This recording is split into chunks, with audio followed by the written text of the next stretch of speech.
হে ছোট্ট ভাই ব্রাদার, কি অবস্থা সবার? আশা করি সবাই ভালো আছো। অঙ্কের ভয় এবার হবে জয়, তাই তো চলে আসলাম তোমাদের অষ্টম শ্রেণীর আরও একটি অঙ্ক নিয়ে।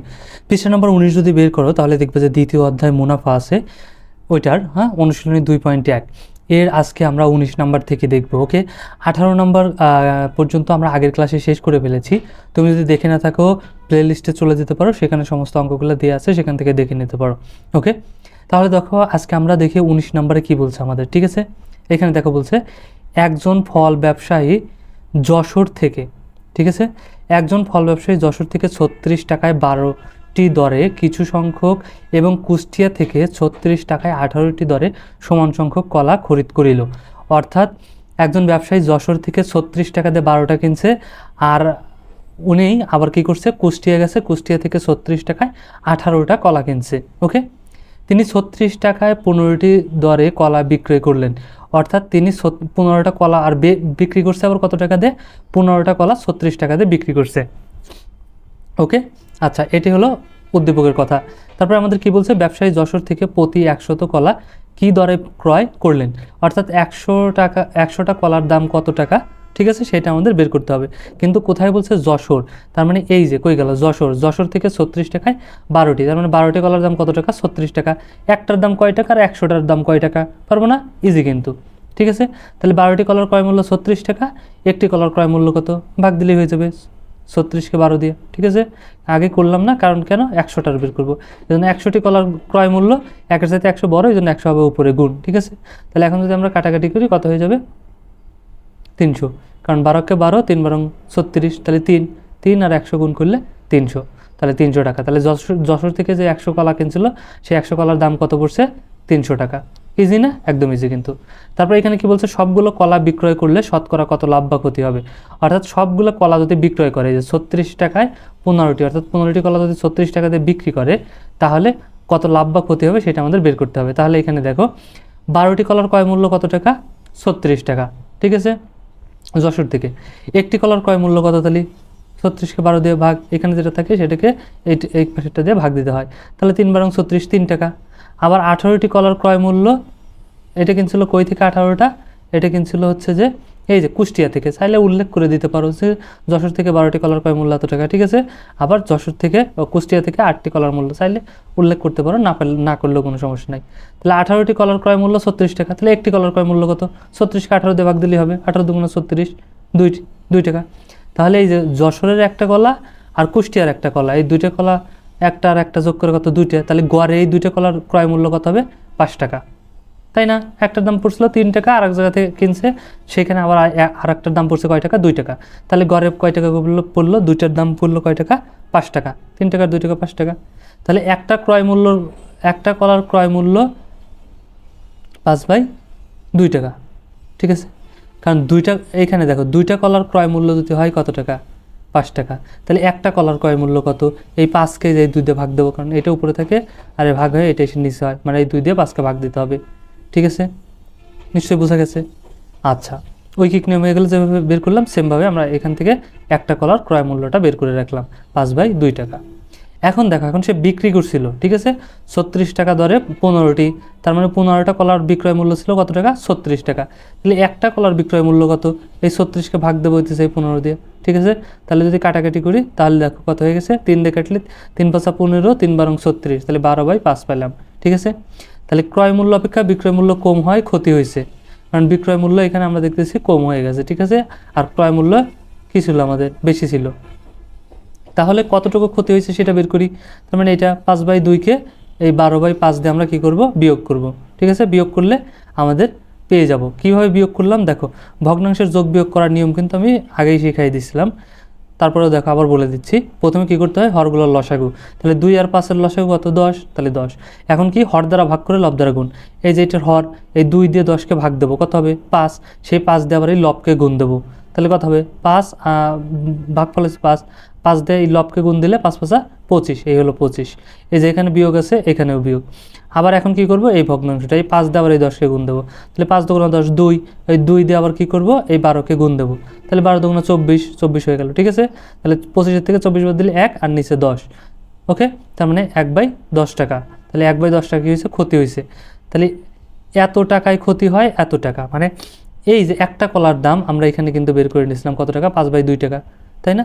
তাহলে 5/2 টাকায় ক্ষতি হয় কত টাকা, 1/10 টাকা, ঠিক আছে? তাহলে 1 টাকায় ক্ষতি হয় কয় টাকা বের করতে পারবো না? এই যে এখানে যেটা আছে 1/10, 1/10 ঠিকই রাখলাম, তারপরে এটা আইসের নিচে কি হয়ে যাবে, ভাগ হয়ে যাবে। তাহলে এটা যখন ভাগ হয়ে যাবে তখন কি হয়ে যায়, ভাগ উল্টে যায়। কিন্তু দেখো এই জিনিসটা কি বুঝতে পারছো, একটু করে লেখা আছে, আচ্ছা বুঝতে না পারলেও সমস্যা নাই, আমি তোমাদেরকে এটা আবার এখানে করে দেখাই যে দেখো এটার সাথে এটা কি হবে, ভাগ হবে, ঠিক আছে? তার মানে এখানে আমার কত হবে, 1/10, ঠিক আছে, ভাগ, এখানে ভাগ, তারপর কত হয়ে যাবে 5/2, 5/2। এখন দেখো ভগ্নাংশের ভাগ অঙ্ক কী হয়, প্রথম ভগ্নাংশটা ঠিকই থাকে, 1/10 ঠিকই থাকবে, ভাগ কী হয়ে যায়, গুণ হয়ে যায়, আর দ্বিতীয় ভগ্নাংশটা উল্টে যায়, তাহলে 2 উপরে যাবে, 5 নিচে যাবে, ঠিক আছে? এটা এভাবে যে লেখা যে কথা, এইখানে গুণ না দিয়ে সরাসরি এইভাবে লিখে এই যে উপরে গুণ আর নিচে গুণ দাও, সেই একই কথা। তাহলে উপরে বসলো 1 আর 2, আর নিচে বসলো কত, 10 আর 5। এই 5 আগে 10 পরে কোনো সমস্যা নাই, ঠিক আছে? কারণ গুণের বেলায় আগে থাকুক বা পরে থাকুক অ্যান্সার একই আসবে। সো আশা করি এখন এটা বুঝতে পারছো কীভাবে হয়েছে, ওকে? আচ্ছা, তাহলে একটি কলার ক্ষতি হয় কত টাকা, এত টাকা। তাহলে এখন এইটাকে যদি আমরা দেখো, তাহলে এখানে আমাদের কি বলছিল প্রশ্নে, দেখো তো একটু খেয়াল করো তো, এখানে আমাদের বলছিল সবগুলো কলা বিক্রয় করলে শতকরা, শতকরা মানেই কার সাথে সম্পর্ক, 100-র সাথে, ঠিক আছে? তাহলে আমাদের 100 বের করতে হবে। তাহলে 1 টাকায় যদি ক্ষতি হয় এই টাকা, ঠিক আছে? তাহলে এই টাকা 1 টাকায় যদি ক্ষতি হয় এত টাকা, সুতরাং 100 টাকায় ক্ষতি হবে কত টাকা, এই 1-এর সাথে 100 বড়, তাহলে 100 এখন কোথায় হয়ে যাবে, উপরে গুণ হয়ে যাবে, এই যে উপরে, ঠিক আছে? তাহলে দেখো খুব ইজিলি কিন্তু আমরা গুণ করে ফেলতে পারি, ঠিক আছে? এখন জাস্ট কী করবো, কাটাকাটি করে দেবো, কাটাকাটি করলে কিন্তু হয়ে যাবে।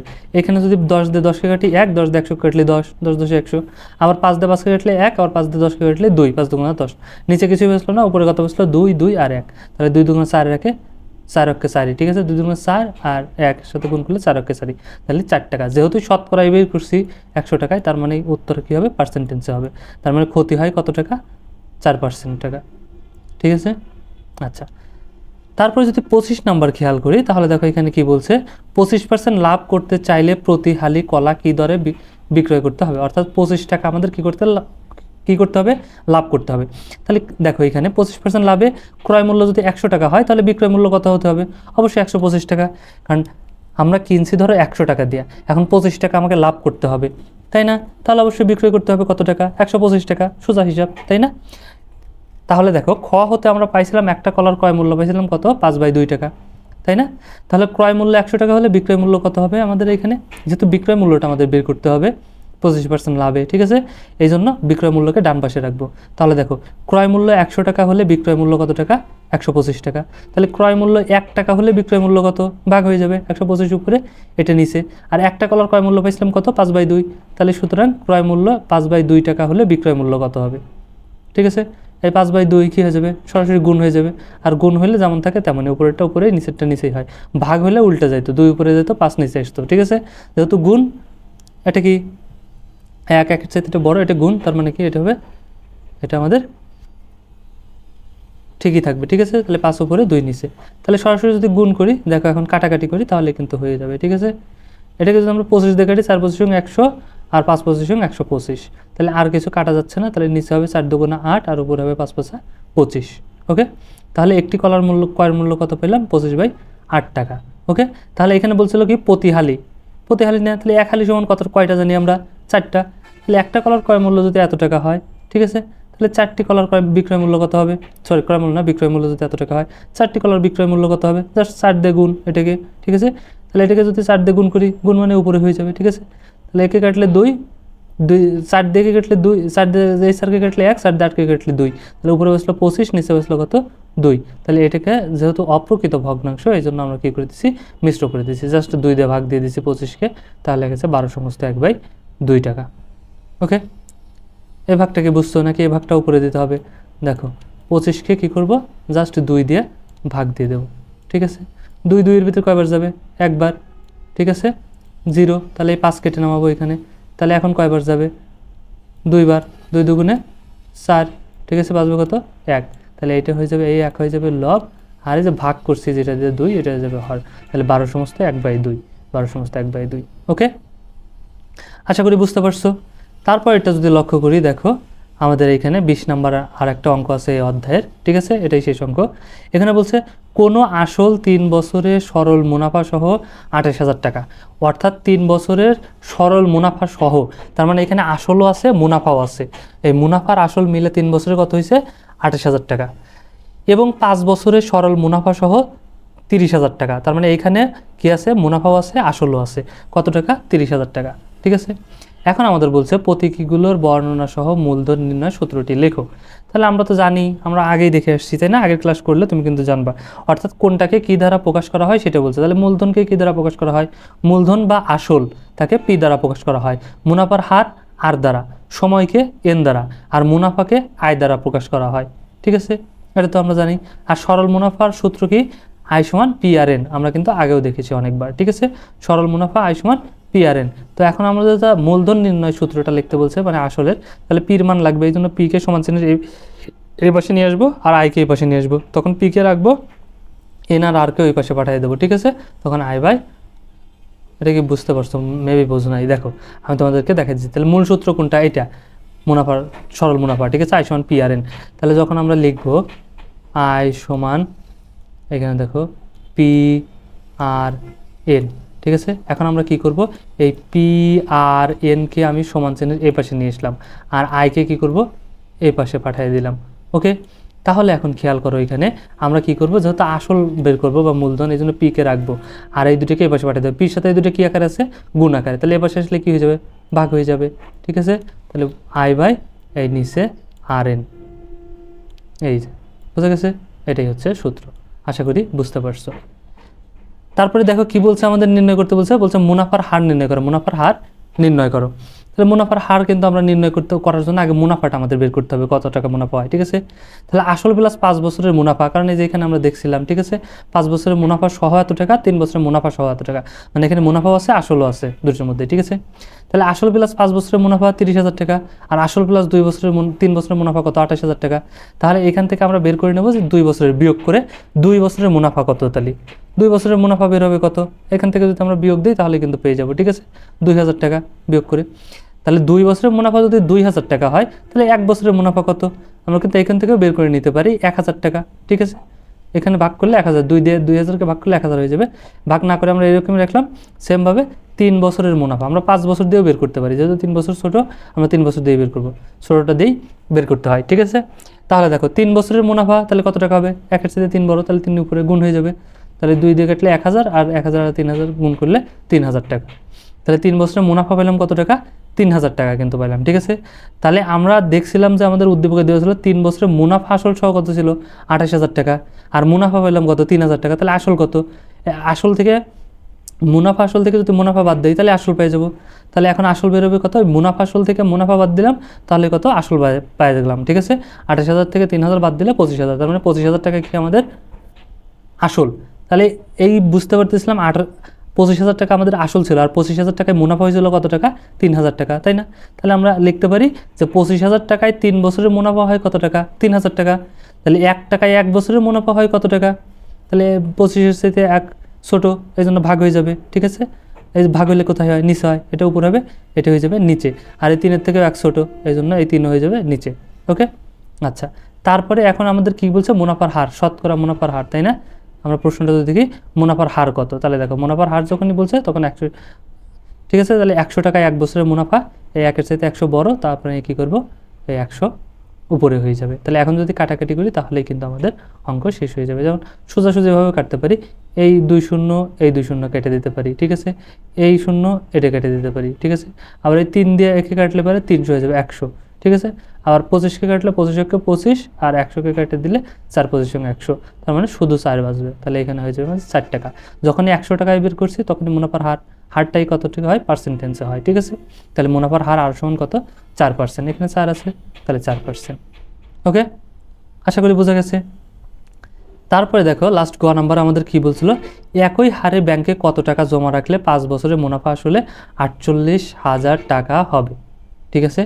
একই হারে ব্যাংকে কত টাকা, অর্থাৎ কত টাকা আমাদের জমা রাখতে হবে, একই হার, অর্থাৎ এই 4% মুনাফার যে হার সেটাই 4%ই থাকবে, ঠিক আছে, ঠিক আছে।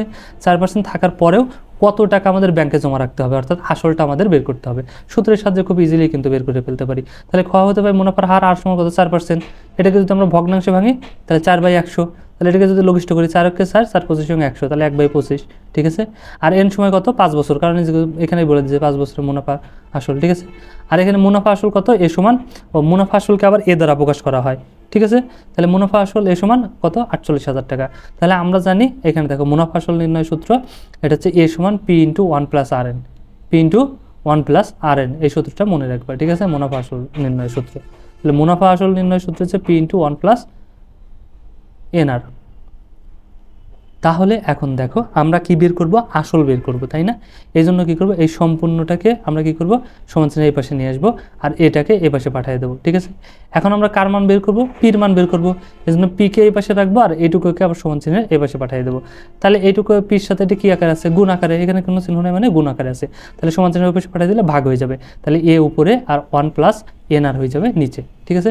তাহলে এই পি সমান কি আসল, ঠিক আছে, পি সমান আসল আর এ সমান মুনাফা আসল, এক তো একই, যোগ এন সমান হচ্ছে সময় আর হচ্ছে আর সমান মুনাফার হার, ঠিক আছে। তাহলে এখন মান বসাই দেয় শুধু, এই যে উপরে এ, ঠিক আছে। তাহলে কত মুনাফা আসল 48,000 টাকা আর এক এই যোগ মুনাফার হার, আগেও লিখতে পারো পরেও লিখতে পারো, কোনো সমস্যা নেই। মুনাফার হার কত আছে 1/25 আর হচ্ছে সময় 5 বছর। তাহলে এখন এটাকে যদি লঘিষ্ঠ করি 5 দিয়ে 25কে কাটলে 5, ঠিক আছে। তাহলে আমাদের কত বসলো, এই একই বসলো যোগ আর এই 1/5 বসলো নিচে, ঠিক আছে। আর উপরে 48 আছে, এটা ঠিকই থাকবে। আর নিচে কত হয়ে যাবে 5/6, কেন এটাকে যোগ করছি, তাহলে এর নিচেও 1 আছে, তাহলে 1 আর 5 এর লসাগু 5ই হয়ে যাবে, ঠিক আছে। তাহলে উপরে হবে 5 + 5 + 1, তাহলে 5 আর 1 6, এখানে 5/6। তাহলে এটার সাথে এটি কি আছে, ভাগ আকারে আছে, ঠিক আছে। তো এটাকে আমাদের ভগ্নাংশের ভাগ এখানে দেখো করে দেয়নি, বাকিটুকু আমি করে দিচ্ছি, ঠিক আছে। করা হয় না, একবারে করে দিচ্ছি। তাহলে এখানে 48,000 কি হয়ে যাবে, এখানে 48,000, তারপর কি এটা ভাগ চিহ্ন এখন কী হয়ে যাবে, গুণ হয়ে যাবে। এটা দ্বিতীয় ভগ্নাংশ, তখন কী হয়ে যাবে, উল্টে যাবে। 5 যাবে উপরে, 6 আসবে কোথায়, নিচে। তারপরে কি করব, কাটাকাটি করব, ঠিক আছে। এখানে যদি আমরা কাটি তাহলে কত হয়ে যাবে দেখো তো, এই 6 দিয়ে 48কে ভাগ দিলে 6 × 48, 8 আর কয় শূন্য, 3 শূন্য, তাহলে 1 2 3, ঠিক আছে। আর এখন যদি এটাকে গুণ করি কত হয়ে যাবে, 5 × 8 40 আর 3 শূন্য, তাহলে এই যে 40 1 2 3 শূন্য, তার মানে ঠিক আছে 40,000, ঠিক আছে। তার মানে আসল কত টাকা, 40,000 টাকা। তাহলে 40,000 টাকা যদি আমরা ব্যাংকে রাখি তাহলে 5% হারে আমরা কত পাবো 5 বছর পর, 4% হারে আমরা 5 বছর পর কত পাবো, 48,000 টাকা পাবো, ঠিক আছে। সো এই ছিল আজকের মতো, আশা করি বুঝতে পারছো। আর ভিডিওটা যদি ভালো লাগে অবশ্যই লাইক দিয়ে দিও আর বন্ধুদের সাথে শেয়ার করতে কিন্তু একদমই ভুলো না। ওকে, দেখা হচ্ছে নেক্সট ক্লাসে, ততক্ষণ সবাই ভালো থাকো, সুস্থ থাকো, আল্লাহ হাফেজ।